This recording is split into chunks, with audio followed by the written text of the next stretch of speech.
ಆಕಾಶವಾಣಿ ಮಂಗಳೂರು. ಕಾನೂನು ಸಲಹೆ, civil criminal ವಿಷಯಗಳ ಕುರಿತಾದ ಮಾರ್ಗದರ್ಶಿ ಕಾರ್ಯಕ್ರಮ. ಇಂದಿನ ಕಾರ್ಯಕ್ರಮದಲ್ಲಿ ಭ್ರಷ್ಟಾಚಾರ ನಿರ್ಮೂಲನಾ ಕಾಯ್ದೆ ಈ ಕುರಿತು ಮಾಹಿತಿ ನೀಡುವವರು ರವೀಂದ್ರ ಮುನ್ನಿಪ್ಪಾಡಿ, ವಿಶೇಷ ಸರಕಾರಿ ಅಭಿಯೋಜಕರು, ಕರ್ನಾಟಕ ಲೋಕಾಯುಕ್ತ ದಕ್ಷಿಣ ಕನ್ನಡ. ಇವರನ್ನು ಸಂದರ್ಶಿಸುತ್ತಾರೆ ಪ್ರದೀಪ್ ಡಿಎಂ ಹಾವಂಜೆ.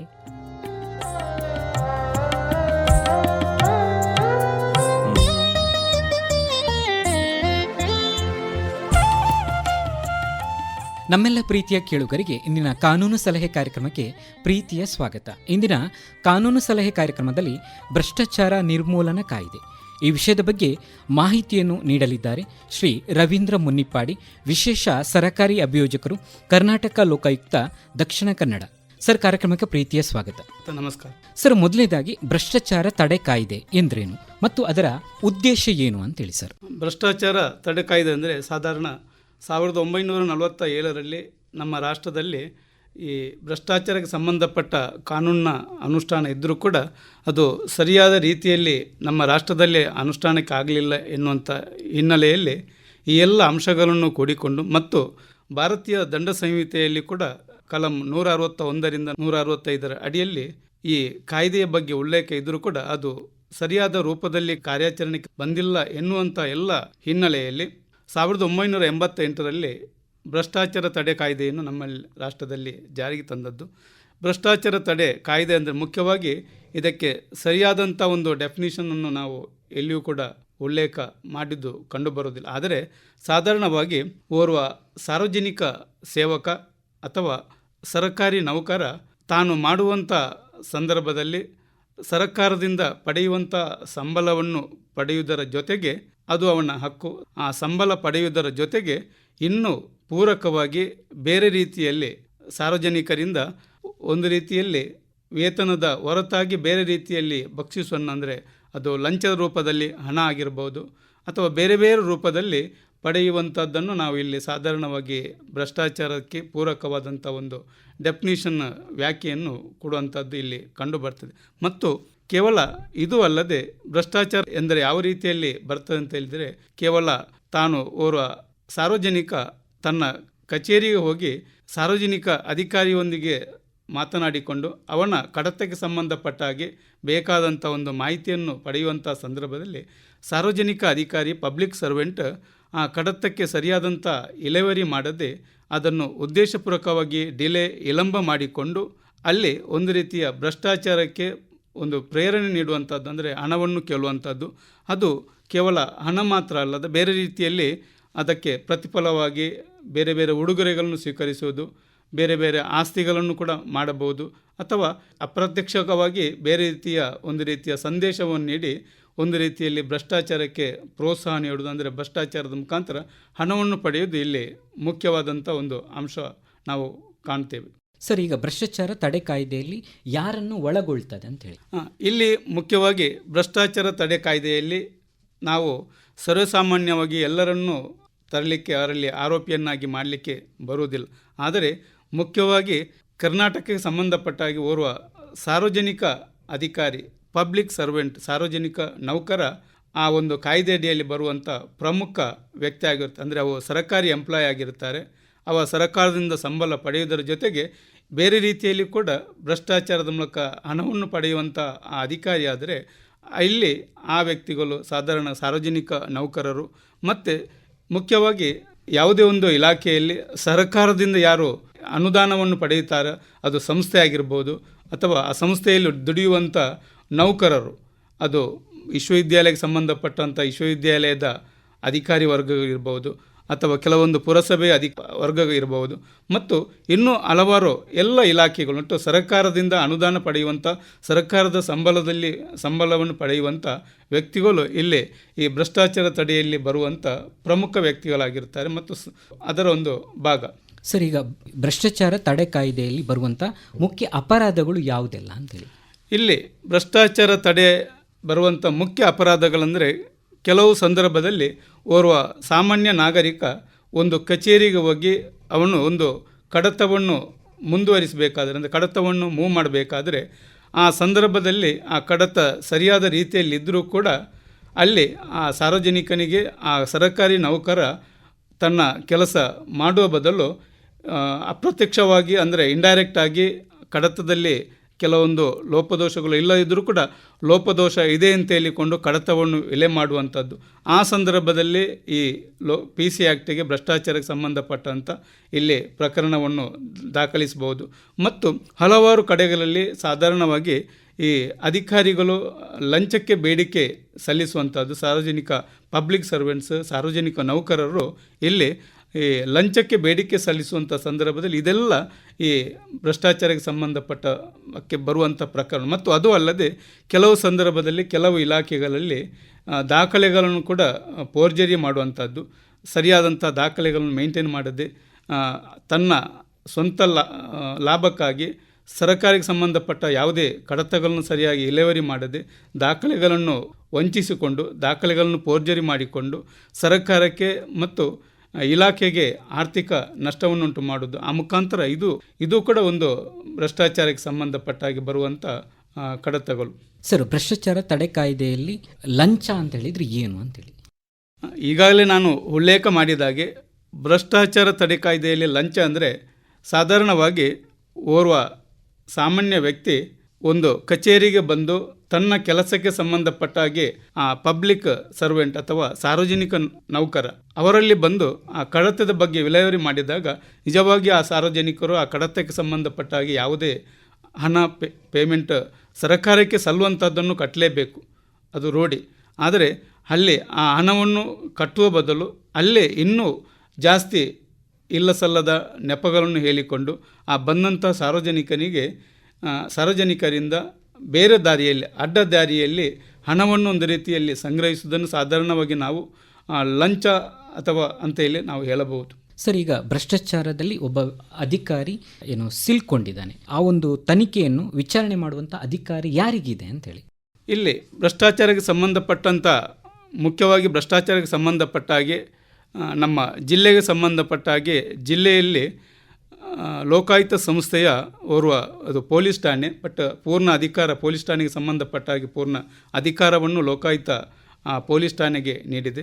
ಮಂಗಳೂರು ದಕ್ಷಿಣ ಕನ್ನಡ ಜಿಲ್ಲೆಗೆ ಸಂಬಂಧಪಟ್ಟ ಹಾಗೆ ಅಥವಾ ಇಡೀ ರಾಜ್ಯಕ್ಕೆ ಸಂಬಂಧಪಟ್ಟ ಹಾಗೆ ಜಿಲ್ಲೆಯಲ್ಲಿ ಆಯಾಯ ಜಿಲ್ಲೆಯ ಲೋಕಾಯುಕ್ತ ಪೊಲೀಸ್ ಠಾಣೆಯಲ್ಲಿ ಓರೋರು ಜಿಲ್ಲಾ ಪೊಲೀಸ್ ವರಿಷ್ಠಾಧಿಕಾರಿ SP ಅವರು ಆ ಜಿಲ್ಲೆಯ ನೇತೃತ್ವವನ್ನು ವಹಿಸಿಕೊಂಡಿರ್ತಾರೆ. ಅವರ ಅಡಿಯಲ್ಲಿ ಸಾಧಾರಣ ಕೆಲವೊಂದು ಜಿಲ್ಲೆಗೆ ಸಂಬಂಧಪಟ್ಟ ಹಾಗೆ 1-2 DYSPಗಳು ಮತ್ತು 2-3-4 ಇನ್ಸ್ಪೆಕ್ಟರ್ಗಳು ಅವರ ಅಡಿಯಲ್ಲಿ ಕೆಲಸ ಮಾಡುತ್ತಾರೆ. ಇಲ್ಲಿ ಮುಖ್ಯವಾಗಿ ಜಿಲ್ಲಾ SP ಅವರ ಮಾರ್ಗದರ್ಶನದಲ್ಲಿ ಒಂದು ಪ್ರಕರಣವನ್ನು ಸಾಧಾರಣವಾಗಿ DYSP ಅವರು ಪ್ರಥಮ ಭಾಗದಲ್ಲಿ ಆ ಒಂದು ಪ್ರಕರಣವನ್ನು ದಾಖಲಿಸುವಂಥದ್ದು ಕೆಲಸ ಮಾಡುತ್ತಾರೆ. ಮುಂದೆ ಪ್ರಕರಣವನ್ನು ದಾಖಲೀಕರಣ ಮಾಡಿಕೊಂಡು ಮುಂದಿನ ತನಿಖೆಯನ್ನು ಆ ಠಾಣೆಯಲ್ಲಿ ಆ ಸಂಸ್ಥೆಯಲ್ಲಿರುವಂಥ ಇನ್ಸ್ಪೆಕ್ಟರ್ಗಳಿಗೆ ಲೋಕಾಯುಕ್ತ DYSP ಅವರು ಪ್ರಥಮ ಭಾಗದಲ್ಲಿ ಹ್ಯಾಂಡ್ ಓವರ್ ಮಾಡುವಂಥ ಕೆಲಸವನ್ನು ಮಾಡುತ್ತಾರೆ. ಮತ್ತು ಮುಂದೆ ಸಂಬಂಧಪಟ್ಟಂಥ ತನಿಖಾಧಿಕಾರಿಗಳು ಕೆಲವೊಂದು ಕಡತಗಳನ್ನು DYSP ಅವರು ಪ್ರಕರಣವನ್ನು ವಿಚಾರಣೆ ಮಾಡುತ್ತಾರೆ, ತನಿಖೆ ಮಾಡುತ್ತಾರೆ. ಕೆಲವೊಂದು ಪ್ರಕರಣಗಳನ್ನು ಆ ಇಲಾಖೆಯಲ್ಲಿರುವಂಥ ಪೊಲೀಸ್ ಇನ್ಸ್ಪೆಕ್ಟರ್ ಅವರು ಆ ಪ್ರಕರಣದ ತನಿಖೆಯನ್ನು ಮಾಡುವಂಥ ಕೆಲಸವನ್ನು ಮಾಡುತ್ತಾರೆ. ಮುಂದೆ ಪ್ರಕರಣದ ಪೂರ್ಣ ಮಟ್ಟದ ತನಿಖೆಯನ್ನು ಮಾಡಿ ಅದು ನ್ಯಾಯಾಲಯಕ್ಕೆ ಸಂಬಂಧಪಟ್ಟ ದೋಷಾರೋಪಣಾ ಪಟ್ಟಿ ಆದರೆ ಸಂಬಂಧಪಟ್ಟ ಆ ಜಿಲ್ಲೆಯ ಒಂದು ವಿಶೇಷ ನ್ಯಾಯಾಲಯ ಅಂತ ಇದೆ, ಆ ಜಿಲ್ಲೆ ನ್ಯಾಯಾಲಯಕ್ಕೆ ಕಳಿಸುವಂಥ ಕೆಲಸವನ್ನು ತನಿಖಾಧಿಕಾರಿ ಮಾಡುತ್ತಾರೆ. ಕೆಲವೊಂದು ಪ್ರಕರಣಗಳಲ್ಲಿ ವರದಿಯನ್ನು ಸಂಗ್ರಹ ಮಾಡಿಕೊಂಡು ಸಂಬಂಧಪಟ್ಟ ಲೋಕಾಯುಕ್ತ ಕಚೇರಿಯಿಂದ ಪ್ರಧಾನ ಕಚೇರಿಗೆ ಅಂದರೆ ಲೋಕಾಯುಕ್ತ ಕಚೇರಿ ಬ್ಯಾಂಗ್ಳೂರಿಗೆ ಕಳಿಸುವಂಥ ಕೆಲಸವನ್ನು ಆಯಾಯ ಠಾಣೆಯ ಠಾಣಾಧಿಕಾರಿಗಳು ಮತ್ತು ಆ ಠಾಣೆಯ ಹಿರಿಯ ಪೊಲೀಸ್ ಅಧಿಕಾರಿಗಳು ಮಾಡುವಂಥದ್ದು. ಸರ್, ಈಗ ಭ್ರಷ್ಟಾಚಾರ ತಡೆ ಕಾಯ್ದೆಯ ಪ್ರಕಾರ ಲಂಚ ಮತ್ತು ಗ್ರ್ಯಾಚ್ಯುಟಿ ಅಂತ ಹೇಳಿದರೆ ಏನು ಅಂತೇಳಿ? ಲಂಚ ಎನ್ನುವುದು ಒಂದು ವ್ಯಕ್ತಿಯಿಂದ ಸಾರ್ವಜನಿಕ ನೌಕರ ಪಬ್ಲಿಕ್ ಸರ್ವೆಂಟ್ಸ್ ಬಲವಂತವಾಗಿ ಬೇರೆ ಬೇರೆ ಮಾರ್ಗದಲ್ಲಿ ಹಣವನ್ನು ಪಡೆಯೋದು ಅದೊಂದು ಲಂಚ ಅಂತೇಳಿ ನಾವು ಹೇಳುವಂಥದ್ದು. ಅಂದರೆ ಅವನಿಗೆ ಸರ್ಕಾರಿ ಎಂಪ್ಲಾಯಿ ಆಗಿ ಸರ್ಕಾರಿ ನೌಕರಿಯಾಗಿ ಸರ್ಕಾರದಿಂದ ನೀಡುವಂಥ ಸಂಬಳ ಪಡೆಯುವಂಥದ್ದು ಅವನ ಕರ್ತವ್ಯ, ಅದು ಅವನಿಗೆ ಸಿಗ್ತದೆ. ಅದನ್ನು ಹೊರತುಪಡಿಸಿ ಬೇರೆ ರೀತಿಯಲ್ಲಿ ಸಾರ್ವಜನಿಕರಿಂದ ಹಣವನ್ನು ಪಡೆಯುವಂಥದ್ದಕ್ಕೆ ನಾವು ಇಲ್ಲಿ ಸಾಧಾರಣವಾಗಿ ನಮ್ಮ ಆಡು ಭಾಷೆಯಲ್ಲಿ ನಾವು ಲಂಚ ಅಂತೇಳಿ ಹೇಳ್ತೇವೆ. ಆದರೆ ಈ ಗ್ರ್ಯಾಚ್ಯುಟಿ ಅಂದರೆ ಇದು ಓರ್ವ ಸಾರ್ವಜನಿಕ ನೌಕರಿಗೆ ಸಿಗಬೇಕಾದಂಥ ಹಕ್ಕು. ಅವ ಸರಕಾರಿ ನೌಕರನಾದಾಗ ಅವ ಸರಕಾರಿ ಇಲಾಖೆ ಸೇರಿದಲ್ಲಿಂದ ರಿಟೈರ್ಡ್ ಆಗುವ ತನಕ ಆ ಸಂದರ್ಭದಲ್ಲಿ ಆಯಾಯ ಇಲಾಖೆಯಲ್ಲಿ ಅದಕ್ಕೆ ಸಂಬಂಧಪಟ್ಟಂಥ ಒಂದು ಚಾರ್ಟ್ ಇದೆ. ಆ ಚಾರ್ಟನ್ನು ಸಂಬಂಧಪಟ್ಟಂಥ ಇಲಾಖೆಯ ಲೆಕ್ಕಾಧಿಕಾರಿಗಳು ಅದನ್ನು ಲೆಕ್ಕ ಮಾಡಿಕೊಂಡು ಅವರಿಗೆ ನಿವೃತ್ತಿ ಆಗುವಂಥ ಸಂದರ್ಭದಲ್ಲಿ ಸಿಗುವಂಥ ಆ ಒಂದು ಹಣ ಅದು ಗ್ರ್ಯಾಚ್ಯುಟಿ ಹೊರತು ಅದು ಲಂಚ ಅಲ್ಲ. ಬಟ್ ಸರ್ಕಾರದಿಂದ ಅವರಿಗೆ ಸಿಗಬೇಕಾದಂಥ ಒಂದು ಸಂಭಾವನೆ, ಅದು ಅವರ ಹಕ್ಕು, ಅದು ರೈಟ್. ಆದ್ದರಿಂದ ಇಲ್ಲಿ ಗ್ರ್ಯಾಚ್ಯುಟಿ ಅವರಿಗೆ ಸಿಗಬೇಕಾದ್ದು ಇಲ್ಲಿ ಬಹಳ ಮುಖ್ಯವಾಗಿದೆ. ಸರ್, ಈಗ ಒಬ್ಬ ಸಾರ್ವಜನಿಕರಿಗೆ ಒಬ್ಬ ಅಧಿಕಾರಿಯಿಂದ ಅಥವಾ ಒಬ್ಬ ವ್ಯಕ್ತಿಯಿಂದ ತೊಂದರೆ ಆಗಿದೆ, ಅಥವಾ ಲಂಚ ಇರ್ಬೋದು, ಇನ್ಯಾವುದಾದ್ರು ಬೇಡಿಕೆಗಳಿರ್ಬೋದು. ಈ ಸಮಯದಲ್ಲಿ ಸಾರ್ವಜನಿಕ ಆದವರು ಆ ಒಂದು ಪ್ರಕರಣಗಳನ್ನು ಎಲ್ಲಿ ದಾಖಲಿಸಬೇಕು, ಜೊತೆಗೆ ಯಾವೆಲ್ಲ ದಾಖಲೆಗಳನ್ನು ಅವರ ಬಳಿ ಇಟ್ಕೊಂಡಿರಬೇಕು ಅಂತೇಳಿ? ಇಲ್ಲಿ ಲೋಕಾಯುಕ್ತ ಪ್ರಕರಣದಲ್ಲಿ ಮುಖ್ಯವಾಗಿ ಸಾಧಾರಣವಾಗಿ 3 ರೀತಿಯ ತನಿಖಾ ಹಂತಗಳಿದೆ. ಅಂದರೆ 3 ರೀತಿಯಲ್ಲಿ ನಾವು ಲೋಕಾಯುಕ್ತ ಸಂಸ್ಥೆಯವರು ತನಿಖೆಯನ್ನು ಮಾಡುತ್ತಾರೆ. ಒಂದು, ನೇರವಾಗಿ ಆ ಸಾರ್ವಜನಿಕ ಅಧಿಕಾರಿಯನ್ನು ಹೋಗಿ ಟ್ರ್ಯಾಪ್ ಮಾಡೋದು ಅಂತ ಹೇಳ್ತೇವೆ ನಾವು. ಇಲ್ಲಿ ಸಾಧಾರಣ ಟ್ರ್ಯಾಪ್ ಮಾಡುವಂಥ ಅದು ಒಂದು ಭಾಗ. ಇನ್ನೊಂದು, ಓರ್ವ ಸಾರ್ವಜನಿಕ ಅಧಿಕಾರಿ ಅಕ್ರಮವಾಗಿ ಆಸ್ತಿ ಗಳಿಸಿದ್ದಾನೆ, ಇಂಥ ಸಂದರ್ಭದಲ್ಲಿ ಆ ದುರ್ನಡತೆಯ ಮೇಲೆ ಪ್ರಕರಣವನ್ನು ದಾಖಲಿಸುವಂಥದ್ದು ಒಂದು ಹಂತ. ಇನ್ನೊಂದು, ಕೆಲವು ಸಂದರ್ಭದಲ್ಲಿ ಕೇವಲ ಲೋಕಾಯುಕ್ತ ಸಂಸ್ಥೆಯವರು ಸಾರ್ವಜನಿಕ ಕಚೇರಿಗೆ ಅಥವಾ ಸಾರ್ವಜನಿಕ ವ್ಯಕ್ತಿಯ ಬಗ್ಗೆ ಏನಾದರೂ ದೂರು ಬಂದಾಗ ಅದನ್ನು ದಾಖಲೆಗಳನ್ನು ಸಂಗ್ರಹ ಮಾಡಿಕೊಂಡು ಸರಿಯಾದಂಥ ವರದಿಯನ್ನು ಮೇಲಾಧಿಕಾರಿ ಅಂದರೆ ಲೋಕಾಯುಕ್ತ ಸಂಸ್ಥೆಗೆ, ಅದು ಲೋಕಾಯುಕ್ತರಿ ಸಂಸ್ಥೆಯಲ್ಲಿ ಲೋಕಾಯುಕ್ತರಿಗೆ ಅಥವಾ ಉಪಲೋಕಾಯುಕ್ತರಿಗೆ ಸಂಬಂಧಪಟ್ಟಂಥ ಸೆಕ್ಷನ್ ವಿಭಾಗ ಇರುತ್ತದೆ, ಅವರಿಗೆ ಸಲ್ಲಿಸುವಂಥ ಕೆಲಸವನ್ನು ಅಲ್ಲಿ ಮಾಡುತ್ತಾರೆ. ಅವರು ಆಮೇಲೆ ಅದರ ಮೇಲೆ ವರದಿಯನ್ನು ಪರಾಮರ್ಶಿಸಿಕೊಂಡು ಆಮೇಲೆ ಒಂದು ರೀತಿಯಲ್ಲಿ ಯಾವ ರೀತಿಯ ಇಲಾಖಾ ವಿಚಾರಣೆಗೆ ಅಥವಾ ಯಾವ ರೀತಿಯ ಅವರಿಗೆ ಸಿಗುವಂಥ ಬೆನಿಫಿಟಲ್ಲಿ ಯಾವುದೇ ರೀತಿಯ ಕಡಿತವನ್ನು ಮಾಡುವಂಥ ಅವಕಾಶ ಒಂದಾದರೆ, ಇಲ್ಲಿ ಮುಖ್ಯವಾಗಿ ನಾವು ಓರ್ವ ಸಾರ್ವಜನಿಕ ಒಂದು ಇಲಾಖೆಗೆ ಹೋಗಿ ತನ್ನ ಕೆಲಸದ ಬಾತು ಈ ಕೆಲಸ ಆಗಬೇಕಾಗಿದೆ, ಸಂಬಂಧಪಟ್ಟಂಥ ದಾಖಲೆಗಳನ್ನು ಕಚೇರಿಗೆ ಸಲ್ಲಿಸಿದ್ದಾನೆ, ಆ ಕಚೇರಿಯಲ್ಲಿ ವಿವಿಧ ಹಂತದಲ್ಲಿ ಅದು ಬೇರೆ ಬೇರೆ ಟೇಬಲ್ಗಳಿಗೆ ಹೋಗಬೇಕಾಗಿದೆ. ಆದರೆ ಪ್ರಾರಂಭ ಹಂತದಲ್ಲಿ ಓರ್ವ ಸಾರ್ವಜನಿಕ ಅಧಿಕಾರಿ, ಪಬ್ಲಿಕ್ ಸರ್ವೆಂಟ್ಸ್ ಕಡತವನ್ನು ಇಟ್ಟುಕೊಂಡು ಕಡತದ ಬಗ್ಗೆ ಯಾವುದೇ ಪ್ರಕ್ರಿಯೆಯನ್ನು ಮಾಡದೆ ಕೇವಲ ಲಂಚಕ್ಕಾಗಿ ಹಣಕ್ಕಾಗಿ ಡಿಮಾಂಡ್ ಮಾಡುವಂಥ ಹಿನ್ನೆಲೆಯಲ್ಲಿ ಇರಾದೆಯಲ್ಲಿ ಆ ಕಡತವನ್ನು ಅವರ ಬಳಿ ಇಟ್ಟುಕೊಳ್ತಾರೆ. ಸಾರ್ವಜನಿಕ ನೌಕರವಾಗಿ ಆ ಸಂಬಂಧಪಟ್ಟಂಥ ಅಧಿಕಾರಿಯನ್ನು ಭೇಟಿಯಾಗ್ತಾರೆ. ಸಂಬಂಧಪಟ್ಟ ಕಡತವನ್ನು ನೋಡಿದರೂ ಕೂಡ ಕಡತ ಸರಿ ಇದ್ದರೂ ಕೂಡ ಅದರಲ್ಲಿ ಕೆಲವೊಂದು ಉದ್ದೇಶಪೂರ್ವಕವಾಗಿ ಲಂಚದ ರೂಪದಲ್ಲಿ ಹಣವನ್ನು ಪಡೆಯುವಂಥ ದೃಷ್ಟಿಯಲ್ಲಿ ಡಿಮಾಂಡ್ ಮಾಡುವಂಥ ಹಿನ್ನೆಲೆಯಲ್ಲಿ, ಹಣಕ್ಕಾಗಿ ಡಿಮಾಂಡ್ ಮಾಡುವಂಥ ಹಿನ್ನೆಲೆಯಲ್ಲಿ ಅವರು ಕಡತವನ್ನು ಅಲ್ಲಿ ಬದಿಗೊರಿಸಿ ಅವರ ಹತ್ರ ಮಾತುಕತೆ ಡಿಮಾಂಡ್ ಮಾಡ್ತಾರೆ. ನಿಮಗೆ ಎಷ್ಟು ಅಲ್ಲಿ ಅವರಿಗೆ ಇಷ್ಟು ಕೊಡಲಿಕ್ಕುಂಟು, ಇವರಿಗೆ ಇಷ್ಟು ಕೊಡಲಿಕ್ಕುಂಟು, ಇಷ್ಟು ಹಣ ನೀವು ಕೊಡಬೇಕು ಅಂತ ಹೇಳಿಕೊಂಡು ಅದು ಅಷ್ಟು ಹಣ ಅಗತ್ಯ ಇಲ್ಲ ಇದ್ದರೂ ಕೂಡ ಅಲ್ಲಿ ಪ್ರಥಮ ಹಂತದಲ್ಲಿ ಡಿಮಾಂಡ್ ಮಾಡ್ತಾರೆ. ಈ ಸಂದರ್ಭದಲ್ಲಿ ಸಾರ್ವಜನಿಕ ವ್ಯಕ್ತಿ ಏನು ಮಾಡಬೇಕಂದ್ರೆ, ಒಂದು ವೇಳೆ ಅದು ಕರೆಕ್ಟ್, ಈ ಸಾರ್ವಜನಿಕ ನೌಕರನು ಈ ರೀತಿ ನಮಗೆ ತೊಂದರೆ ಕೊಡ್ತಾ ಇದ್ದಾನೆ, ಇವನ ಮೇಲೆ ನಾನು ದೂರು ದಾಖಲಿಸಿಕೊಳ್ಬೇಕಾದ್ರೆ ಕೇವಲ ಹೋಗಿ ಲೋಕಾಯುಕ್ತ ಸಂಸ್ಥೆಯಲ್ಲಿ ನೇರವಾಗಿ ದೂರು ದಾಖಲಿಸಲಿಕ್ಕೆ ಅವಕಾಶ ಇಲ್ಲ. ಈ ಸಂದರ್ಭದಲ್ಲಿ ಪ್ರಥಮ ಹಂತದಲ್ಲಿ ಆ ಸಾರ್ವಜನಿಕ ವ್ಯಕ್ತಿ ಅವರ ಮೊಬೈಲ್ನಿಂದ ಮತ್ತು ಸಾರ್ವಜನಿಕ ನೌಕರ, ಪಬ್ಲಿಕ್ ಸರ್ವೆಂಟ್ಸ್ ಅಧಿಕಾರಿಯವರೊಂದಿಗೆ ಮಾತುಕತೆ ಆಗುವಂಥದ್ದು ಸಂಭಾಷಣೆಯನ್ನು ಅವರ ಮೊಬೈಲಲ್ಲಿ ರೆಕಾರ್ಡ್ ಮಾಡ್ಬೋದು, ಈ ಕಂಪ್ಲೇಂಟ್ ಅಥವಾ ಪಬ್ಲಿಕ್. ಅಥವಾ ಅದು ಅಂಥ ಅವಕಾಶ ಇಲ್ಲದಿದ್ದರೂ ಕೂಡ ನೇರವಾಗಿ ಲೋಕಾಯುಕ್ತ ಸಂಸ್ಥೆಗೆ ಹೋಗಿ ಅಲ್ಲಿ ಸಂಬಂಧಪಟ್ಟಂಥ ಅಧಿಕಾರಿಗಳಿಗೆ ಮಾಹಿತಿಯನ್ನು ಹೇಳಿ ಆ ಅಧಿಕಾರಿಗಳಿಂದ ಅಧಿಕೃತವಾಗಿ ಲೋಕಾಯುಕ್ತ ಕಚೇರಿಯಲ್ಲಿ ವಾಯ್ಸ್ ರೆಕಾರ್ಡ್ ಎನ್ನುವಂಥ ಒಂದು ಎಲೆಕ್ಟ್ರಾನಿಕ್ಸ್ ಐಟಮ್ ಇದೆ. ಆ ವಾಯ್ಸ್ ರೆಕಾರ್ಡನ್ನು ಪಡೆದುಕೊಂಡು ಪುನಃ ಹೋಗಿ ಆ ಸಾರ್ವಜನಿಕ ಅಧಿಕಾರಿಯೊಂದಿಗೆ ಮಾತನಾಡುವಂಥದ್ದು, ಅಲ್ಲಿ ಡಿಮಾಂಡ್ ಮಾಡುವಂಥದ್ದನ್ನು, ಇದೆಲ್ಲ ಕನ್ವರ್ಸೇಷನ್ ಸಂಭಾಷಣೆ ಈ ವಾಯ್ಸ್ ರೆಕಾರ್ಡಲ್ಲಿ ದಾಖಲಾದ ನಂತರ ನೇರವಾಗಿ ಲೋಕಾಯುಕ್ತ ಸಂಸ್ಥೆಗೆ ಹೋಗಿ ಲೋಕಾಯುಕ್ತ ಸಂಸ್ಥೆಯಲ್ಲಿ DOSP ಯಾರಾಗಿರುತ್ತಾರೆ ಠಾಣೆಯಲ್ಲಿ ಅವರ ಮುಂದೆ ಹೋಗಿ ವಾಯ್ಸ್ ರೆಕಾರ್ಡ್ನೊಂದಿಗೆ ಲಿಖಿತವಾದಂಥ ದೂರನ್ನು ಸಲ್ಲಿಸುವಂಥದ್ದು ಪ್ರಥಮ ಭಾಗ. ಆನಂತರ ಸಂಬಂಧಪಟ್ಟಂಥ DOSP ಇವರು ಕೊಟ್ಟಂಥ ದೂರು ಮತ್ತು ವಾಯ್ಸ್ ರೆಕಾರ್ಡನ್ನು ತಾಳೆ ಮಾಡ್ತಾರೆ. ಇದರಲ್ಲಿ ಕೇಸಿನ ಅಂಶ ಅಥವಾ ದೂರಲ್ಲಿ ಏನಾದರೂ ಪಬ್ಲಿಕ್ ಸರ್ವೆಂಟ್ ಮತ್ತು ಈ ಸಾರ್ವಜನಿಕ ವ್ಯಕ್ತಿ ಮಾತನಾಡಿದಂಥ ಸಂಭಾಷಣೆಯಲ್ಲಿ ಡಿಮಾಂಡ್ ಇದೆ ಎನ್ನುವುದು ಮತ್ತು ಕಡತ ಪೆಂಡಿಂಗ್ ಇದೆ ಎನ್ನುವುದನ್ನು ತಿಳುವಳಿಕೆ ಅವರು ಅರಿತುಕೊಂಡು ಸಂಬಂಧಪಟ್ಟಂಥ DYSP ಅವರು ಪ್ರಥಮ ಭಾಗದಲ್ಲಿ FIR ಅನ್ನು ದಾಖಲು ಮಾಡುತ್ತಾರೆ, ಫಸ್ಟ್ ಇನ್ಫಾರ್ಮೇಷನ್ ದಾಖಲು ಮಾಡುತ್ತಾರೆ. ಅದನ್ನು ಮುಚ್ಚಿದ ಲಕೋಟೆಯಲ್ಲಿ, ಅದು ಕೂಡ ಬಹಳ ಸೀಕ್ರೆಟ್ ಆಗಿ, ಅಂದರೆ ಇದು ಯಾರಿಗೂ ಕೂಡ ಕೇವಲ DYSP ಅವರಿಗೆ ಮಾತ್ರ ಸಂಬಂಧಪಟ್ಟ ಯಾರು ದಾಖಲೆ ಮಾಡಿದ್ದಾರೆ ಅವರಿಗೆ ಮಾತ್ರ ಅದು ಗೊತ್ತಿರುತ್ತದೆ ಹೊರತು ಮತ್ತು ಯಾರಿಗೂ ಅದು ಗೊತ್ತಿರುವುದಿಲ್ಲ. ಅಲ್ಲಿ ಠಾಣೆಯ ಯಾವ ಸಿಬ್ಬಂದಿ ಕೂಡ ಅದು ಗೊತ್ತಿರುವುದಿಲ್ಲ. ಅದನ್ನು ಮುಚ್ಚಿದಂಥ ಲಕೋಟೆಯಲ್ಲಿ ಆ ಫಿರ್ಯಾದಿಯನ್ನು ನೇರವಾಗಿ ಇಮಿಡಿಯೇಟ್ ತಕ್ಷಣವೇ ಸಂಬಂಧಪಟ್ಟಂಥ ವಿಶೇಷ ನ್ಯಾಯಾಲಯ, ಸಂಬಂಧಪಟ್ಟ ಜಿಲ್ಲಾ ನ್ಯಾಯಾಲಯ, ಅದಕ್ಕೆ ಸಂಬಂಧಪಟ್ಟಂಥ ವಿಶೇಷ ಕೋರ್ಟ್ ಇದೆ, ಆ ಕೋರ್ಟ್ನ ನ್ಯಾಯಾಧೀಶರಿಗೆ ಹೋಗಿ ಅದನ್ನು ಮುಟ್ಟಿಸುವಂಥದ್ದು. ಆ ಸಂದರ್ಭದಲ್ಲಿ ನ್ಯಾಯಾಧೀಶರು ಕೂಡ ಆ ಸೀಲ್ ಹಾಕಿದಂಥ ಕವರನ್ನು ಅವರು ಕೂಡ ಆ ಸಂದರ್ಭದಲ್ಲಿ ಅದನ್ನು ತೆರೆಯುವಂಥದ್ದು, ಓಪನ್ ಮಾಡುವಂಥದ್ದು ಇಲ್ಲಿ ಇಲ್ಲ. ಆನಂತರ ಮುಂದೆ DYSP ಅವರು ಪ್ರಕರಣದ ತನಿಖೆಯನ್ನು ಅವರ ಠಾಣೆಯ ಇನ್ಸ್ಪೆಕ್ಟರ್ ಅವರಿಗೆ ಹ್ಯಾಂಡ್ ಓವರ್ ಮಾಡ್ತಾರೆ.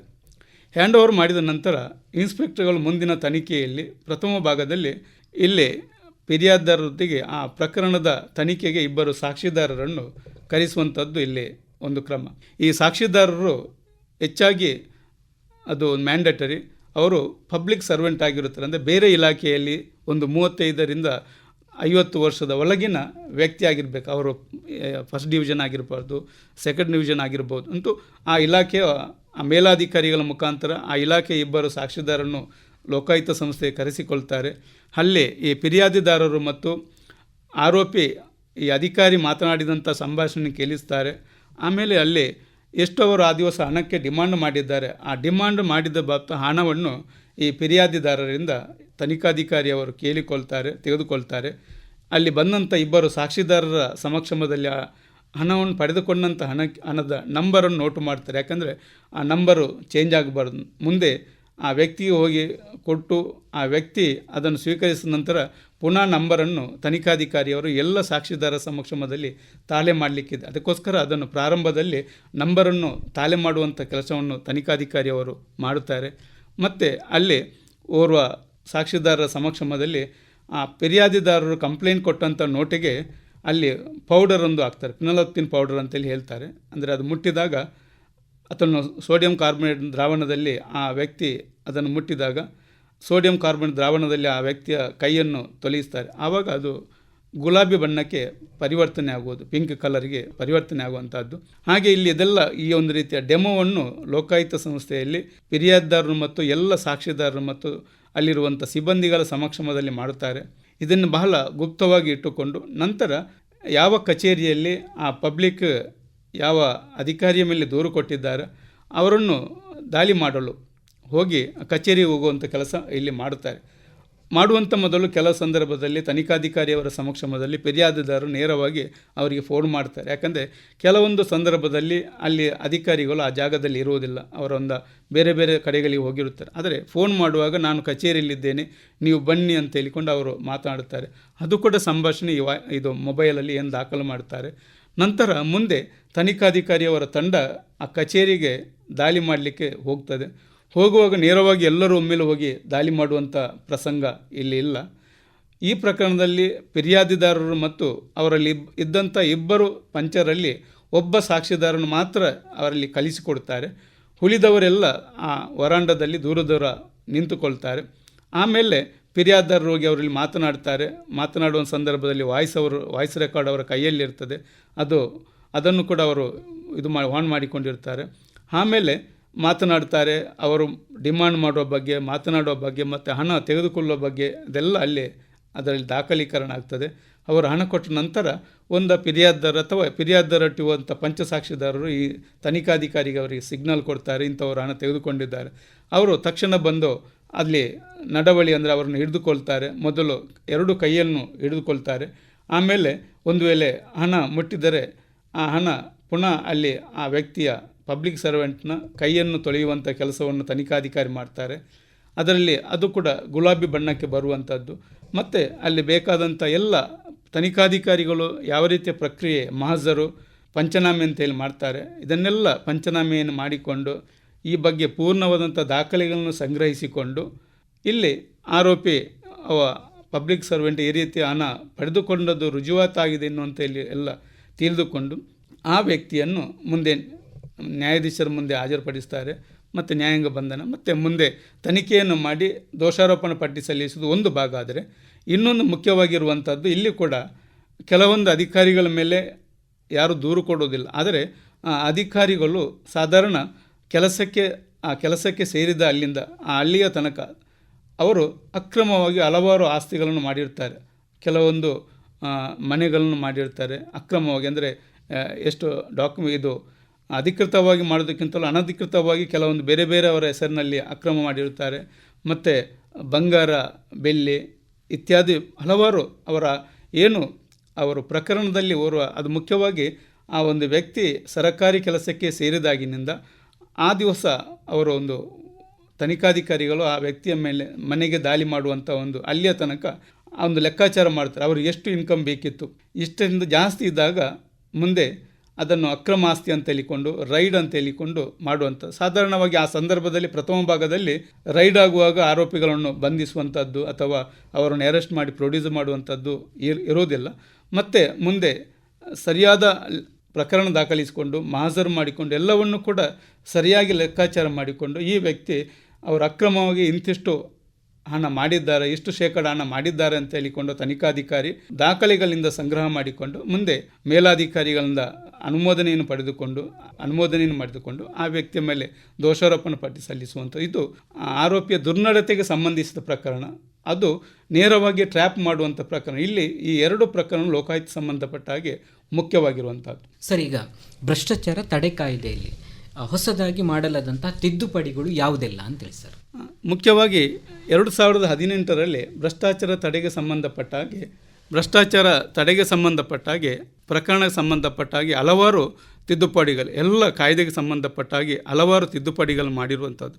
ಇದರಲ್ಲಿ ಮುಖ್ಯವಾಗಿ ಭ್ರಷ್ಟಾಚಾರ ತಡೆಗೆ ಸಂಬಂಧಪಟ್ಟಾಗಿ ವಿಶೇಷವಾಗಿ 2018ರಲ್ಲಿ ಹಲವಾರು ತಿದ್ದುಪಡಿಗಳನ್ನು ತಂದಿರುವಂಥದ್ದು. ಈ ಮೊದಲು 2014ರಲ್ಲಿ ಹಲವಾರು ತಿದ್ದುಪಡಿಗಳು ತಂದರೂ ಕೂಡ 2018ರಲ್ಲಿ ಮುಖ್ಯವಾಗಿ ಕಲಂ 7A ಎನ್ನುವಂಥ ತಿದ್ದುಪಡಿ ತಂದಿರುವಂಥದ್ದು. ಈ ತಿದ್ದುಪಡಿಯಲ್ಲಿ ಆ ವ್ಯಕ್ತಿಯ ಪಬ್ಲಿಕ್ ಸರ್ವೆಂಟ್ನ ಮೇಲೆ ಯಾವ ರೀತಿ ದೂರನ್ನು ಕೊಡುವಂಥದ್ದು ಮತ್ತು ಆ ಕಲಮಲ್ಲಿ ಆ ವ್ಯಕ್ತಿಯ ಬಗ್ಗೆ ಇರುವಂಥ ಶಿಕ್ಷೆಯ ಪ್ರಮಾಣ ಇದನ್ನೆಲ್ಲ 7A ತಂದಿರುವಂಥದ್ದು. ಇದು ಮುಖ್ಯ ತಿದ್ದುಪಡಿಯಾಗಿದೆ. ಅದೇ ರೀತಿ ಭ್ರಷ್ಟಾಚಾರ ತಡೆ ಕಾಯ್ದೆಯಡಿಯಲ್ಲಿ ಕಲಂ 17A ಎನ್ನುವಂಥ ಕಲಮನ್ನು ಕೂಡ ತಿದ್ದುಪಡಿ ಮಾಡಿರುವಂಥದ್ದು ಮತ್ತು ಆರೋಪಿಯ ಆಸ್ತಿಗೆ ಸಂಬಂಧಪಟ್ಟ ಆಸ್ತಿಯ ಜಪ್ತಿ ಮತ್ತು ಮುಟ್ಟುಗೋಲು ಸಂಬಂಧಪಟ್ಟ ಹಾಗೆ 18A ಎನ್ನುವಂಥ ಕಲಮಲ್ಲಿ ಕೂಡ ಈ ಕಾಯ್ದೆಯಡಿಯಲ್ಲಿ ವಿಶೇಷವಾಗಿ ಈ ವರ್ಷ 2018ರಲ್ಲಿ ತಿದ್ದುಪಡಿಯನ್ನು ಮಾಡಿರುವಂಥ ಪ್ರಮುಖ ಅಂಶಗಳಾಗಿವೆ.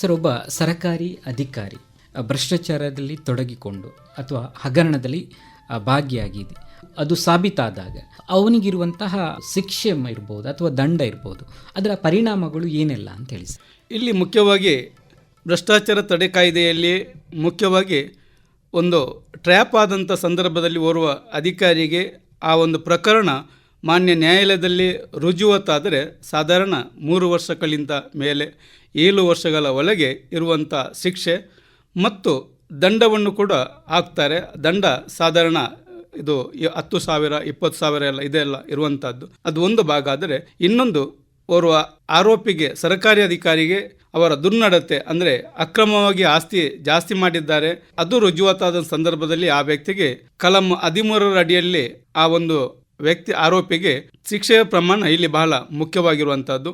ಅಲ್ಲಿ 4 ವರ್ಷಗಳಿಂದ 10 ವರ್ಷದ ತನಕ ಆ ಕಾಯ್ದೆಯಲ್ಲಿ ಶಿಕ್ಷೆ ಮತ್ತು ದಂಡದ ಪ್ರಮಾಣ ಬಹಳ ವಿಪರೀತವಾಗಿರುತ್ತದೆ. ಅಂದರೆ ಅವ ಎಷ್ಟು ಆದಾಯ ಮಾಡಿದ್ದಾನೆ, ಎಲ್ಲಿ ಆದಾಯದ ಎಷ್ಟು ರುಜುವಾತಾಗಿದೆ ಅದರ ಡಬ್ಬಲ್ ಹಣವನ್ನು ಕೂಡ ಇಲ್ಲಿ ದಂಡವಾಗಿ ನ್ಯಾಯಾಲಯ ನೀಡುವಂಥದ್ದು. ಆಮೇಲೆ ಮುಖ್ಯವಾಗಿ ಈ ಎಲ್ಲ ಪ್ರಕರಣಗಳಿಗೆ ಮೇಲ್ಮನವಿ ಸಲ್ಲಿಸುವಂಥ ಅವಕಾಶ ಆರೋಪಿಗೆ ಇದ್ದರೂ ಕೂಡ ಮುಂದಿನ ದಿನಗಳಲ್ಲಿ ಸಂಬಂಧಪಟ್ಟಂಥ ಆ ಆರೋಪಿಯ ಯಾವ ಇಲಾಖೆ ಇದೆ, ಆರೋಪಿ ಯಾವ ಇಲಾಖೆಯಲ್ಲಿ ಕೆಲಸ ಮಾಡ್ತಾ ಇದ್ದಾನೆ, ಆ ಇಲಾಖೆಯಿಂದ ಆರೋಪಿಯನ್ನು ಕೆಲವು ಸಂದರ್ಭದಲ್ಲಿ ಶಿಕ್ಷೆ ರುಜುವಾತಂತ ಸಂದರ್ಭದಲ್ಲಿ ಆರೋಪಿಯನ್ನು ಕೆಲಸದಿಂದಲೇ ವಜಾ ಮಾಡುವಂಥದ್ದು ಕೂಡ ಇದೆ. ಮತ್ತು ಕೆಲವು ಸಂದರ್ಭದಲ್ಲಿ ಇಲಾಖಾ ವಿಚಾರಣೆಯಲ್ಲಿ ತಪ್ಪಿತಸ್ಥರಾದ ಸಂದರ್ಭದಲ್ಲಿ ಆ ವ್ಯಕ್ತಿಗೆ ಸಂಬಂಧಪಟ್ಟಂಥ ಇನ್ಕ್ರಿಮೆಂಟ್ ಏನಿದೆ ಅದನ್ನು ಕೂಡ ಕಡಿತ ಮಾಡುವಂಥ ಅವಕಾಶ ಇಲ್ಲಿದೆ ಆದ್ದರಿಂದ ಈ ಸಂದರ್ಭದಲ್ಲಿ ಇಲ್ಲಿ ಲೋಕಾಯುಕ್ತ ಪ್ರಕರಣದಲ್ಲಿ ಸಿಲುಕಿದಂಥ ವ್ಯಕ್ತಿಗಳು ತಮ್ಮ ಕೆಲಸವನ್ನೇ ಕಳೆದುಕೊಂಡಂಥದ್ದನ್ನು ನಾವು ಇಲ್ಲಿ ಕೆಲವು ಸಂದರ್ಭದಲ್ಲಿ ನೋಡಿದ್ದೇವೆ. ಸರ್, ಈಗ ಎಷ್ಟೊಂದು ಸಾರ್ವಜನಿಕ ಕಚೇರಿಗಳಲ್ಲಿ ಈ ರೀತಿಯ ಭ್ರಷ್ಟಾಚಾರ ತಡೆ ಕಾಯ್ದೆ ಇದೆ ಅಥವಾ ಆತನ ಅಧಿಕಾರಕ್ಕೆ ತೊಂದರೆ ಆಗ್ತದೆ, ಶಿಕ್ಷೆ ಆಗ್ತದೆ, ಇದು ಗೊತ್ತಿದ್ದು ಕೂಡ ಆತ ಅಥವಾ ಆ ವ್ಯಕ್ತಿ ಯಾವುದೇ ರೀತಿಯ ಭಯ ಇಲ್ಲದೆ ಇನ್ನಷ್ಟು ಲಂಚಗಳನ್ನು ಕೇಳುವಂಥದ್ದು, ರಾಜಾರೋಷವಾಗಿ ಲಂಚವನ್ನು ಬೇಡಿಕೆ ಇಡುವಂಥದ್ದು ನಡೀತಾ ಇದೆ. ಹಾಗಾದರೆ ಆ ವ್ಯಕ್ತಿಗೆ ಅಥವಾ ಆ ಸರ್ಕಾರಿ ಅಧಿಕಾರಿಗೆ ಅಥವಾ ಸರ್ಕಾರಿ ಸೇವಕನಿಗೆ ಭ್ರಷ್ಟಾಚಾರ ತಡೆ ಕಾಯ್ದೆಯ ಪರಿಣಾಮಗಳು ಅಷ್ಟು ಗಂಭೀರವಾಗಿಲ್ಲ ಎನ್ನುವಂಥದ್ದು ಏನಾದರೂ ಪೂರ್ವಭಾವಿ ಯೋಚನೆಗಳು ಇದೆಯಾ ಸರ್ ಅಂತ? ಇಲ್ಲಿ ಮುಖ್ಯವಾಗಿ ಭ್ರಷ್ಟಾಚಾರ ತಡೆ ಕಾಯ್ದೆ ಅಡಿಯಲ್ಲಿ ಓರ್ವ ಅಧಿಕಾರಿ ತನಗೆ ಈ ಪ್ರಕರಣದ ಬಗ್ಗೆ ಪೂರ್ಣ ಮಾಹಿತಿ ಇದ್ದರೂ ಕೂಡ ಕೆಲವು ಸಂದರ್ಭದಲ್ಲಿ ಅದು ಕೆಲವೊಂದು ಹಂತದಲ್ಲಿ ಅದರ ಪರಿಣಾಮ ನನಗೆ ಏನು ಆಗೋದಿಲ್ಲ ಅಂತ ಹೇಳಿಕೊಂಡು ಅವರು ಪುನಃ ಬಂದಂಥ ಸಾರ್ವಜನಿಕರಿಂದ ಡಿಮಾಂಡ್ ಮಾಡುವಂಥದ್ದು, ಆಮಂತ ಬೇಡಿಕೆಯನ್ನು ಸಲ್ಲಿಸುವಂಥದ್ದು ಇಲ್ಲಿ ಕಂಡುಬರುತ್ತದೆ. ಆದರೆ ಮುಖ್ಯವಾಗಿ ಯಾವುದೇ ಅಧಿಕಾರಿಗಳು ತಿಳಿದುಕೊಳ್ಳಬೇಕಾದ್ದು ಇಲ್ಲಿ ಬಹಳ ಮುಖ್ಯವಾಗಿದೆ. ನಾವು ಮಾಡುವಂಥ ಕೆಲಸ, ನಮಗೆ ಸರ್ಕಾರ ಸಂಬಳ ಕೊಡ್ತದೆ, ನಾವು ಆ ಸಂಬಳವನ್ನು ಪಡೆದುಕೊಂಡು ನಮ್ಮ ಕೆಲಸವನ್ನು ನಾವು ಪ್ರಾಮಾಣಿಕವಾಗಿ ಮಾಡಬೇಕು ಹೊರತು ಸರ್ಕಾರದ ಸಂಬಳ ಸಿಕ್ಕಿದರೂ ಕೂಡ ಬೇರೆ ಮಾರ್ಗದಲ್ಲಿ ಈ ಸಾರ್ವಜನಿಕರಿಂದ ಹಣವನ್ನು ಲಂಚದ ರೂಪದಲ್ಲಿ ಪಡೆಯುವಂಥದ್ದನ್ನು ಕಂಡುಬರ್ತದೆ.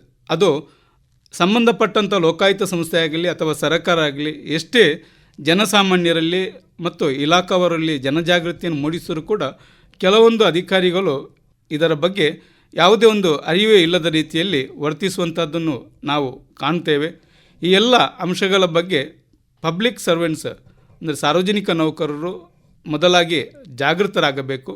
ನಾವು ಬಂದಂಥ ಸಾರ್ವಜನಿಕರಿಂದ ಯಾವುದೇ ಹಣವನ್ನು ಲಂಚದ ರೂಪದಲ್ಲಿ ಪಡೆಯಬಾರದು ಮತ್ತು ಅವರ ಕೆಲಸ ಏನಿದೆ ಆ ಕೆಲಸವನ್ನು ನಾವು ಆತ್ಮಸಾಕ್ಷಿಯಾಗಿ ಮಾಡಬೇಕೆನ್ನುವಂಥ ಒಂದು ದೃಢ ಮನಸ್ಸು ಸಾರ್ವಜನಿಕ ನೌಕರರಲ್ಲಿ, ಪಬ್ಲಿಕ್ ಸರ್ವೆಂಟ್ರಲ್ಲಿ ಇದ್ದರೆ ಖಂಡಿತ ಈ ರೀತಿ ಒಂದು ಜಾಗೃತಿ ಪಬ್ಲಿಕ್ ಸರ್ವೆಂಟಲ್ಲಿ ಮೂಡಲಿಕ್ಕೆ ಸಾಧ್ಯ ಇದೆ. ಆ ಮುಖಾಂತರ ಸರಿಯಾದ ರೀತಿಯಲ್ಲಿ ಸಮಾಜ ಮುಂದುವರಿಲಿಕ್ಕೆ ಸಾಧ್ಯ ಇದೆ. ಸರ್, ಈಗ ನೇರವಾಗಿ ಲಂಚಗಳನ್ನು ಕೇಳುವಂಥ ಕಾಲಗಳು ಹೋಗಿದೆ. ಈಗ ಏನಿದ್ರೂ ಕೂಡ ಫೋನ್ ನಂಬರ್ಗಳನ್ನು ಕೊಟ್ಟು ಆ ಮುಖಾಂತರ ಬ್ಯಾಂಕಿಂಗ್ ಆ್ಯಪ್ಗಳನ್ನು ಬಳಸ್ಕೊಂಡಿರ್ಬೋದು, ಆ ರೀತಿಯಾಗಿ ಹಣಗಳನ್ನು ಬೇಡಿಕೆ ಇಡುವಂಥದ್ದು ಅಥವಾ ಹಣವನ್ನು ಹಾಕುವಂತ ಹೇಳೋದು. ಆಗ ನೀವು ಹೇಳಿದ ಹಾಗೆ ಯಾವುದೇ ಅಧಿಕಾರಿಯ ಪಿನೋಲಿತ್ತಿನ ಹುಡಿ ಹಾಕಿದಾಗ, ಕೈಯನ್ನು ಇದು ಮಾಡಿದಾಗ ಪಿಂಕ್ ಬಣ್ಣದ ಇದು ಬರುವಂಥದ್ದು, ಇದ್ಯಾವುದು ಪ್ರಮೇಯಗಳು ಈಗಿನ ಕೆಲವೊಂದು ಅಧಿಕಾರಿಗಳು ಸ್ಮಾರ್ಟ್ ಆಗಿರ್ತಾರೆ. ಈ ಸಮಯದಲ್ಲಿ ಭ್ರಷ್ಟಾಚಾರ ತಡೆ ಕಾಯ್ದೆ ಇರ್ಬೋದು ಅಥವಾ ಲೋಕಾಯುಕ್ತ ಯಾವ ರೀತಿಯಾಗಿ ಕ್ರಮಗಳನ್ನು ಕೈಗೊಳ್ತದೆ ಅಂತೇಳಿ? ಅಲ್ಲ, ಇಲ್ಲಿ ಮುಖ್ಯವಾಗಿ ಲೋಕಾಯುಕ್ತ ಪ್ರಕರಣಕ್ಕೆ ಸಂಬಂಧಪಟ್ಟ ಹಾಗೆ ಈಗಿನ ಡಿಜಿಟಲ್ ಯುಗದಲ್ಲಿ ಕೆಲವೊಂದು ಅಧಿಕಾರಿಗಳು ಸಾರ್ವಜನಿಕರಿಂದ ಹಣವನ್ನು ಪಡೆಯುತ್ತಾರೆ. ಅದು ಸರ್ವೇಸಾಮಾನ್ಯ. ಆದರೂ ಕೂಡ ಕೆಲವೊಂದು ಸಂದರ್ಭದಲ್ಲಿ ಸಾರ್ವಜನಿಕ ಅಧಿಕಾರಿಗಳು ಅದೇ ಸಂದರ್ಭದಲ್ಲಿ ಅವರು ಸಿಕ್ಕಿಬೀಳುವುದು ಸಾಧಾರಣ ಜಾಸ್ತಿ ಆಗಿದೆ. ಯಾಕಂದರೆ ಅವರು ಡಿಜಿಟಲ್ ಅಥವಾ ಗೂಗಲ್ ಪೇ ಮುಖಾಂತರ ಹಣವನ್ನು ಪಡೆಯುತ್ತಾರೆ. ಆಮೇಲೆ ಬೇರೆ ವ್ಯಕ್ತಿಗಳ ಮುಖಾಂತರ ಇನ್ನೂ ಹಣವನ್ನು ಪಡೆಯುವಂಥ ಕೆಲಸ ಮಾಡ್ತಾರೆ. ಮತ್ತು ಆದರೂ ಕೂಡ ಕೆಲವು ಸಂದರ್ಭದಲ್ಲಿ ಅವರು ಈ ಹಣವನ್ನು ಪಡೆದಂಥ ಆ ಒಂದು ರುಚಿಯಿಂದ, ಏನೋ ಒಂದು ಹವ್ಯಾಸದಿಂದ ಬಾಯ್ಬಿಟ್ಟು ಕೇಳುವಂಥ ಅವಕಾಶ ಇರ್ತದೆ. ಅಂದರೆ ಅವರು ಅದು ಮನಸ್ಸು ಅದು ಕೇಳೋದಿಲ್ಲ. ಸಾಧಾರಣವಾಗಿ ನಾವು ನಮ್ಮ ಆಡು ಭಾಷೆಯಲ್ಲಿ ಹೇಳಿದ ಹಾಗೆ ಮನಸ್ಸು ಕೇಳೋದಿಲ್ಲ. ಆ ಸಂದರ್ಭದಲ್ಲಿ ಅವರು ಸಿಕ್ಕಿ ಬೀಳ್ತಾರೆ. ಇಂಥ ಸಂದರ್ಭದಲ್ಲಿ ಲೋಕಾಯುಕ್ತ ಪ್ರಕರಣಗಳಲ್ಲಿ ಆ ಲೋಕಾಯುಕ್ತದ ಪ್ರಕರಣದ ತನಿಖೆಯಲ್ಲಿ ಯಾವ ರೀತಿಯ ನಿಯಮಗಳಿದೆ ಅದಕ್ಕೆ ಪೂರಕವಾಗಿ ತನಿಖಾಧಿಕಾರಿಗಳು ತನಿಖೆಯನ್ನು ಮುಂದುವರಿಸುವಂಥದ್ದು ಇಲ್ಲಿ ಕಂಡುಬರ್ತದೆ. ಮತ್ತು ಅಲ್ಲಿಯೂ ಕೂಡ ಮುಖ್ಯವಾಗಿ ಈ ಡಿಜಿಟಲ್ ಯುಗದಲ್ಲಿ ಹಣ ಟ್ರಾನ್ಸ್ಫರ್ ಮಾಡಿದಾಗ ಅದು ಕೂಡ ಒಂದು ವಿಶೇಷ ಸಾಕ್ಷಿಯಾಗಿರುತ್ತದೆ. ಯಾಕಂದರೆ ಹಣ ಹೋದ ಬಗ್ಗೆ ದಾಖಲೆಗಳಿರ್ತದೆ. ಕೇವಲ ಹಣ ಡೈರೆಕ್ಟ್ ಕೊಟ್ಟು ಪಿನಾಲ್ಪಿನ ಪುಡಿ ಹಾಕಿದಂಥ ನೋಟನ್ನು ಸವರುವುದು ಒಂದು ಭಾಗ ಆದರೆ, ಇನ್ನೊಂದು ಭಾಗದಲ್ಲಿ ಅವರು ಅಕೌಂಟಿನಿಂದ ಟ್ರಾನ್ಸ್ಫರ್ ಮಾಡಿದ, ಅಂದರೆ ಅಧಿಕಾರಿ ಯಾವ ಉದ್ದೇಶಕ್ಕಾಗಿ ಇವರು ಟ್ರಾನ್ಸ್ಫರ್ ಮಾಡಿದ್ದಾರೆ ಅದನ್ನು ರುಜುವಾತುಪಡಿಸುವಂಥ ಕೆಲಸವನ್ನು ಅಧಿಕಾರಿ ಇಲ್ಲಿ ಹೇಳಬೇಕಾದ ಅದು ಕೂಡ ಇಲ್ಲಿ ಬಹಳ ಮುಖ್ಯವಾಗಿದೆ. ಸರ್, ಒಬ್ಬ ಸಾರ್ವಜನಿಕನಿಗೆ ಒಬ್ಬ ಸರಕಾರಿ ಅಧಿಕಾರಿ ಇರ್ಬೋದು ಅಥವಾ ಸರಕಾರಿ ಸೇವಕ ಇರ್ಬೋದು ಲಂಚಕ್ಕೆ ಬೇಡಿಕೆ ಇಟ್ಟಾಗ ಆ ಸನ್ನಿವೇಶದಲ್ಲಿ ತಕ್ಷಣವಾಗಿ ಇರ್ಬೋದು ಆ ಒಂದು ಸನ್ನಿವೇಶಗಳನ್ನು ಒಬ್ಬ ಸಾರ್ವಜನಿಕ ಆದವನು ಹೇಗೆ ನಿಭಾಯಿಸಬೇಕು ಮತ್ತು ಎಲ್ಲಿ ಬಂದು ದೂರುಗಳನ್ನು ಕೊಡಬೇಕು ಅಂತೇಳಿ? ಓರ್ವ ಸಾರ್ವಜನಿಕ ಅಧಿಕಾರಿ ಕಚೇರಿಯಲ್ಲಿ ಒಬ್ಬ ಪಬ್ಲಿಕ್ ಹೋಗಿ ಸಾರ್ವಜನಿಕ ಅಧಿಕಾರಿಯನ್ನು ಭೇಟಿ ಆಗ್ತಾರೆ. ಆ ಸಂದರ್ಭದಲ್ಲಿ ಸಾರ್ವಜನಿಕ ಅಧಿಕಾರಿ ಹಣಕ್ಕೆ ಯಾವುದೇ ಒಂದಕ್ಕೆ ನೇರವಾಗಿ ತಕ್ಷಣ ಡಿಮಾಂಡ್ ಮಾಡ್ತಾರೆ. ಆ ಸಂದರ್ಭದಲ್ಲಿ ಆ ಅಧಿಕಾರಿ ಅದನ್ನು ಅವನಿಗೆ ಸಾಧ್ಯವಾದರೆ ಆ ಸಾರ್ವಜನಿಕ ಅದನ್ನು ಮೊಬೈಲಲ್ಲಿ ರೆಕಾರ್ಡ್ ಮಾಡಿಕೊಳ್ಳುವಂಥದ್ದು ಪ್ರಥಮ ಹಂತದಲ್ಲಿ ಮಾಡಿದ್ದು ಒಳ್ಳೆಯದು. ಆಮೇಲೆ ತಕ್ಷಣ ನಾವು ಹೋಗಿ ಲೋಕಾಯುಕ್ತ ಕಚೇರಿ ಅಂತೇಳಿದೆ, ನಮ್ಮ ಜಿಲ್ಲೆಗೆ ಸಂಬಂಧಪಟ್ಟ ಹಾಗೆ ಜಿಲ್ಲೆಯಲ್ಲಿ ಒಂದು ಕಚೇರಿ, ಆಯಾಯ ಜಿಲ್ಲೆಗಳಲ್ಲಿ ಹೆಡ್ ಕ್ವಾರ್ಟರ್ಸಲ್ಲಿ ಜಿಲ್ಲಾ ಕೇಂದ್ರ ಸ್ಥಾನಗಳಲ್ಲಿ ಲೋಕಾಯುಕ್ತ ಸಂಸ್ಥೆಯ ಒಂದು ಪೊಲೀಸ್ ಠಾಣೆಗಳು ಲೋಕಾಯುಕ್ತ ಕಚೇರಿ ಅಂತ ಇದೆ. ಆ ಕಚೇರಿಗೆ ಹೋಗಿ ತಕ್ಷಣ ದೂರು ಸಲ್ಲಿಸುವಂಥದ್ದು. ಆದಷ್ಟು ದಾಖಲೆ ಸಮೇತ ದೂರು ಸಲ್ಲಿಸಿದರೆ ಮುಂದೆ ತನಿಖಾಧಿಕಾರಿಗಳಿಗೆ ಅದನ್ನು ದಾಖಲೀಕರಣ ಮಾಡಲಿಕ್ಕೆ ಸಾಧ್ಯವಾಗ್ತದೆ. ಹೊರತು ಉದ್ದೇಶಪೂರ್ವಕವಾಗಿ ಯಾವುದೇ ಹಿಂದಿನ ವೈಷಮ್ಯ ಇಟ್ಟುಕೊಂಡು ಅವರು ಅಧಿಕಾರಿಯನ್ನು ಸತಾಯಿಸುವಂಥ ಕೆಲಸ ಪಬ್ಲಿಕ್ ಮಾಡಲಿಕ್ಕೆ ಆಗೋದಿಲ್ಲ. ಏನಾದರೂ ದಾಖಲೆ ಸಮೇತ ಏನಾದರೂ ಕೊಟ್ಟರೆ ಮಾತ್ರ ತನಿಖಾಧಿಕಾರಿ ಅದನ್ನು ಮುಂದಿನ ತನಿಖೆಗೆ ಅದನ್ನು ಒಳಪಡಿಸ್ತಾರೆ. ಹೊರತು ಹೋಗಿ ಮೌಖಿಕವಾಗಿ ಹೇಳಿದರೆ ಅವ ನನ್ನಿಂದ ಡಿಮಾಂಡ್ ಹಣ ಕೇಳಿದ್ದಾನೆ ಅಧಿಕಾರಿ ಅಂತ ಹೇಳಿದರೆ ತನಿಖಾಧಿಕಾರಿಯು ಕೂಡ ಈ ಬಗ್ಗೆ ಅದನ್ನು ಸೂಕ್ತ ಕ್ರಮ ಕೈಗೊಳ್ಳಲಿಕ್ಕೆ ಸಾಧ್ಯವಾಗುವುದಿಲ್ಲ. ಯಾಕಂದರೆ ದಾಖಲೀಕರಣ ಇಲ್ಲಿ ಡಾಕ್ಯುಮೆಂಟ್ ಬಹಳ ಮುಖ್ಯವಾಗಿದೆ. ಸರ್, ಈಗ ಭ್ರಷ್ಟಾಚಾರ ತಡೆ ಕಾಯ್ದೆ ಬಗ್ಗೆ ಸಂಕ್ಷಿಪ್ತವಾದ ಮಾಹಿತಿಯನ್ನು ತಾವು ನೀಡಬೇಕು ಸರ್. ಭ್ರಷ್ಟಾಚಾರ ತಡೆ ಕಾಯ್ದೆಗೆ ಸಂಬಂಧಪಟ್ಟ ಹಾಗೆ ವಿಶೇಷವಾಗಿ ಸಾರ್ವಜನಿಕ ಅಧಿಕಾರಿಗಳ ಮೇಲೆ ಪಬ್ಲಿಕ್ ಅಂದರೆ ಸಾರ್ವಜನಿಕರು ತಮ್ಮ ಕಚೇರಿಯ ಕೆಲಸಕ್ಕೆ ಹೋದಂಥ ಸಂದರ್ಭದಲ್ಲಿ ಅವರು ಆ ಕಚೇರಿಯ ಕೆಲಸಕ್ಕೆ ಸಂದರ್ಭದಲ್ಲಿ ಪಬ್ಲಿಕ್ ಸಾರ್ವಜನಿಕ ಅಧಿಕಾರಿ ಡಿಮಾಂಡ್ ಮಾಡಿದರೆ ಅಥವಾ ಈ ರೀತಿ ಬೇಡಿಕೆ ಇಟ್ಟಿದ್ದ ಸಂದರ್ಭದಲ್ಲಿ ಪಬ್ಲಿಕ್ ಸಾರ್ವಜನಿಕರು ಹಣವನ್ನು ಕೊಡುವಂಥದ್ದು, ಆಮೇಲೆ ಹೆಚ್ಚು ಹೆಚ್ಚು ಬೇಡಿಕೆಯನ್ನು ಸಲ್ಲಿಸುವಂಥದ್ದು. ಈ ಬೇಡಿಕೆ ಸಲ್ಲಿಸಿದಾಗ ಸಾರ್ವಜನಿಕರು ಇದರಿಂದ ನೊಂದು ಹೋಗಿ ಲೋಕಾಯುಕ್ತ ಸಂಸ್ಥೆಗಳಲ್ಲಿ ದೂರನ್ನು ದಾಖಲೀಕರಣ ಮಾಡಬೇಕಾದ್ದು ಇಲ್ಲಿ ಬಹಳ ಮುಖ್ಯವಾಗಿದೆ. ಕೆಲವು ಸಂದರ್ಭದಲ್ಲಿ ಕೇವಲ ಸಾರ್ವಜನಿಕರು ಕೂಡ ಕೆಲಸಕ್ಕಾಗಿ ಇಂತಿಷ್ಟು ಹಣವನ್ನು ಕೊಟ್ಟು ತಮ್ಮ ಕೆಲಸವನ್ನು ಮಾಡ್ತಾರೆ. ಅದು ಆ ರೀತಿ ಆಗಬಾರದು. ಸಾರ್ವಜನಿಕ ಕಚೇರಿಯಲ್ಲಿ ಹೋದಾಗ ಸರಿಯಾದ ದಾಖಲೆಗಳನ್ನು ನಿರ್ವಹಣೆ ಮಾಡಿಕೊಂಡು ಅಲ್ಲಿ ಸರಿಯಾದ ರೀತಿಯಲ್ಲಿ ಸಾರ್ವಜನಿಕ ಅಧಿಕಾರಿಗಳು ಸಾರ್ವಜನಿಕರಿಂದ ವರ್ತಿಸುವಂಥದ್ದು ಬಹಳ ಮುಖ್ಯವಾಗಿದೆ. ಮತ್ತು ಒಂದು ವ್ಯವಸ್ಥಿತ ರೀತಿಯಲ್ಲಿ ಒಂದು ಭ್ರಷ್ಟಾಚಾರ ರಹಿತವಾಗಿ ಅಲ್ಲಿ ಯಾವುದೇ ಭ್ರಷ್ಟಾಚಾರ ಕಚೇರಿಯಲ್ಲಿ ಇರಬಾರದು ಮತ್ತು ಸರಿಯಾದ ರೀತಿಯ ಕೆಲಸಗಳು ಜನಸಾಮಾನ್ಯರಿಗೆ ಕಚೇರಿಯಿಂದ ಸಿಗಬೇಕು ಎನ್ನುವಂಥ ದೃಷ್ಟಿಯಲ್ಲಿ ಈ ಭ್ರಷ್ಟಾಚಾರ ತಡೆ ಕಾಯ್ದೆಯನ್ನು ಇಲ್ಲಿ ತಂದಿರುವಂಥದ್ದು ಬಹಳ ಮುಖ್ಯವಾಗಿದೆ.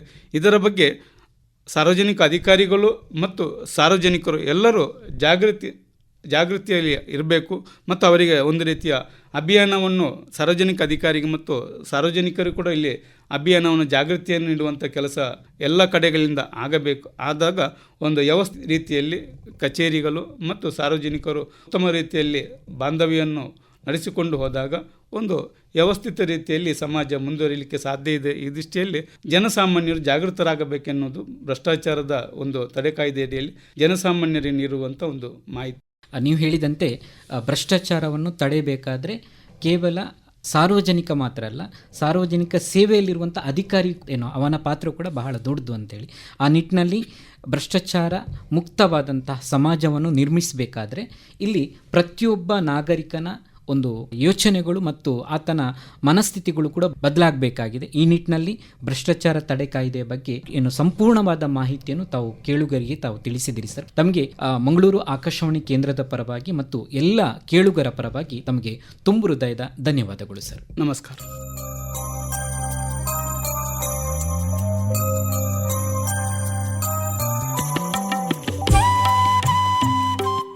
ಇದುವರೆಗೆ ಭ್ರಷ್ಟಾಚಾರ ನಿರ್ಮೂಲನಾ ಕಾಯ್ದೆ ಈ ಕುರಿತು ಮಾಹಿತಿ ನೀಡಿದವರು ಶ್ರೀ ರವೀಂದ್ರ ಮುನ್ನಿಪ್ಪಾಡಿ, ವಿಶೇಷ ಸರಕಾರಿ ಅಭಿಯೋಜಕರು, ಕರ್ನಾಟಕ ಲೋಕಾಯುಕ್ತ ದಕ್ಷಿಣ ಕನ್ನಡ. ಸಂದರ್ಶನ ನಡೆಸಿಕೊಟ್ಟವರು ಪ್ರದೀಪ್ ಡಿಎಂ ಹಾವಂಜೆ. ಇದು ಇಂದಿನ ಕಾನೂನು ಸಲಹೆ ಕಾರ್ಯಕ್ರಮ. ಮುಂದಿನ ಕಾರ್ಯಕ್ರಮದಲ್ಲಿ ಮತ್ತೆ ಭೇಟಿಯಾಗೋಣ. ನಮಸ್ಕಾರ.